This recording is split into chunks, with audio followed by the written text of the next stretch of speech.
मागे मी मार्गशीर्ष महिन्यासाठी लक्ष्मीच्या पावलांची एक रांगोळी काढली ती OHP शीटवरती. त्या रांगोळीच्या व्हिडिओला खूप छान प्रतिसाद मिळाला होता. म्हणून आता मकर संक्रांती जवळ आली, हळदी कुंकूचे दिवस जवळ येत आहेत, म्हणून हळदी कुंकू स्पेशल एक रांगोळी तयार करायची होती मला OHP शीटवरती. सेम आहे, जर चित्र छान असेल तर तुम्ही डायरेक्टली OHP शीटवरती ड्रॉ करा, नसेल तर प्रिंट काढून आणा आणि मग त्याप्रकारे OHP शीटवरती ठेवून ड्रॉ करू शकता.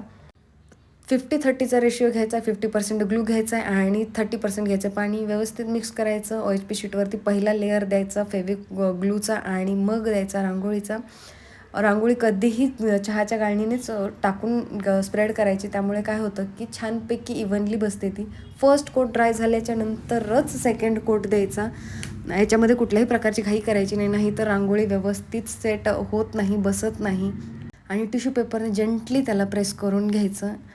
आता या रांगोळीमध्ये ना ट्रिकी काय आहे की जरा याच्यामध्ये किचकट पार्ट एवढाच आहे की याच्यामध्ये ते हळदी कुंकू शब्द लिहिलेले आहेत. आता या हळदी कुंकूच्या शब्दावरती तुम्ही ॲक्रेलिक कलरने व्हाईट कलरच्या लिहू शकताय हळदी कुंकू असं डायरेक्टली लिहू शकताय, नाही तर तुम्ही रांगोळीने पण काढू शकता. इथं मी ग्लूचा फर्स्ट लेअर दिला, नावं आणि व्हाईट रांगोळी त्याच्यावरती टाकून घेतली. फर्स्ट कोट काढून घेतला, नंतर परत कंप्लीट ड्राय झाल्याच्या नंतर त्याला मी परत एकदा कोट ग्लूचा देऊन परत शब्द त्याच्यावरती लिहून घेतले व्हाईट रांगोळीच्या साह्याने.